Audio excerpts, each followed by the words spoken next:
Hello everybody, and welcome to Aspect Astrology's exploration of the energies at play for the second full moon in Aquarius. I'm Deanna, and it feels like were discussing the first one just yesterday, which was on July the 23rd. But before I go into all of that, a quick note: I'm still running my offer for an opportunity to receive a free mini reading to new subscribers to my email list. So head to my website, aspectastrology.com.au, for details. And I'm also launching Aspect Astrology's weekly glimpses, so quick, sharp snapshot videos of what to expect in the week ahead. And these videos are aimed to give you some sort of snippets on what to expect each week. And of course, they're very general, but I do hope they might provide some insight and some guidance. And so they're going to be available via my newsletter, Facebook, Insta, YouTube, the whole lot. Okay, enough about that. So this is a pretty potent full moon, and it occurs at the very end of Leo season and just before the sun moves out of Leo and into Virgo. And in Australia, the full moon is going to occur on August the 22nd at 9:58 p.m. And this is quite a potent and special full moon for a variety of reasons. But for one, the moon and the sun will be in opposition in the very last degrees of the sign. So that's 29 degrees, in fact. And this is considered auspicious, and it's named the anorectic degree, and it represents a culmination, a crisis, a climactic point, as the energy is all about to leave one sign, so all that's come before is heightened and emphasized.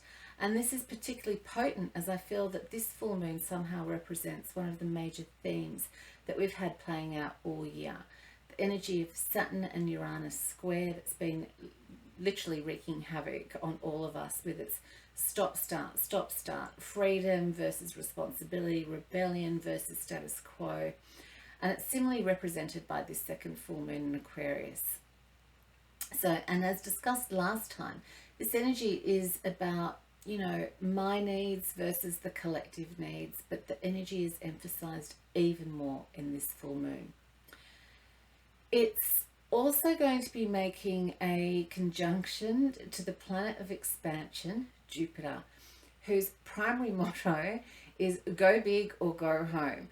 Jupiter expands everything it touches, and in this instance, it will help to overemphasize the importance of the messaging of this full moon.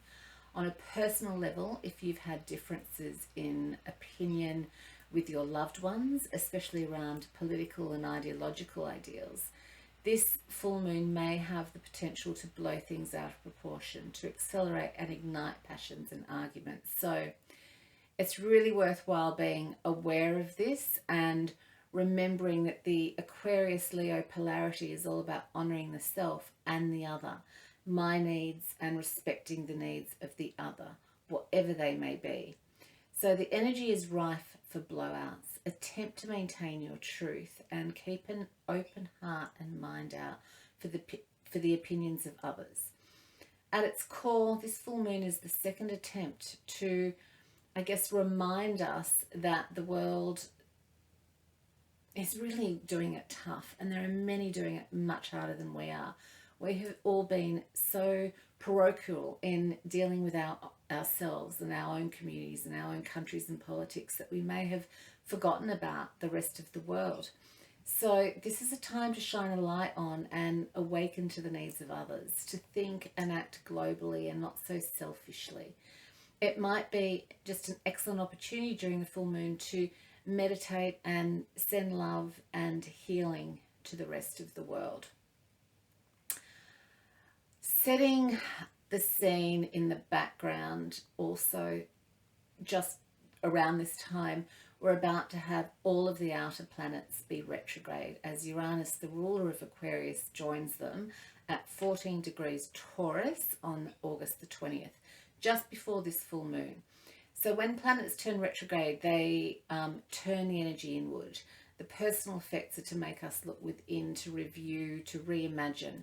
So for all the fixed signs, so that's Taurus, Leo, Scorpio and Aquarius, this will really kick up a theme of looking for change, for freedom, to break away from the old ways of doing things and liberating a part of your life that no longer serves you.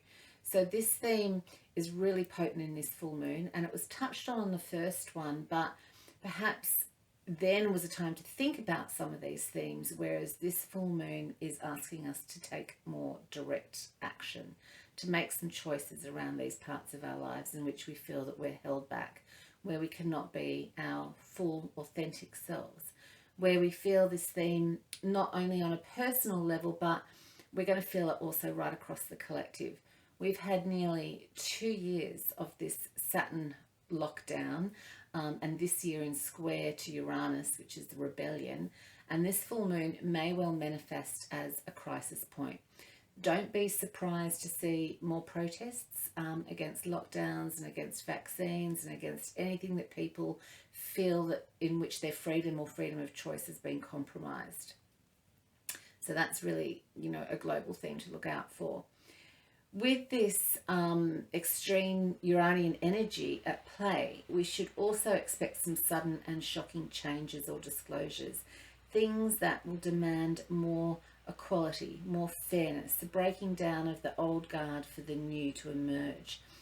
Alternately, there could be major changes or disruptions to technology and how we use it, or major changes to the systems designed to serve us, so political and educational, whatever. And whatever it is, this energy culminates with this full moon and shines a light on where these systems may fail us and where they could be improved. At its core, Aquarius rules groups and communities, and with Jupiter and Aquarius sitting next to this full moon, we may also see the expansion of revolutionary groups, making their messages heard in a big way. On a personal level, we can think about our own tribes and our groups, re-question whether or not they're serving our authentic selves, and if not, this full moon offers us the opportunity to find like-minded groups, people we can connect with for a cause and connect with on a heartfelt level. Still, in proper Leo Aquarian polarity, the challenge is to find your tribe, but not to close your eyes or your ears or your hearts to other people in the rest of the world. I've actually felt quite emotional thinking about all of these themes and the state of the world at the moment, and I hope that these posts can give you something to think about that you may not otherwise, and a way to use the energies of the planets and the moon to make a change in your life and a change in the others. So on that note, remember to subscribe to my newsletter, follow, do all the things, check out my weekly posts, and please provide feedback if you like. The new moon in Virgo will be on the 6th. And again, if you're interested in ever exploring your own astrology and your own chart, please follow the links to book on my website. And in the meantime, be kind to yourself, be kind to others, and I will see you again shortly. Cheers.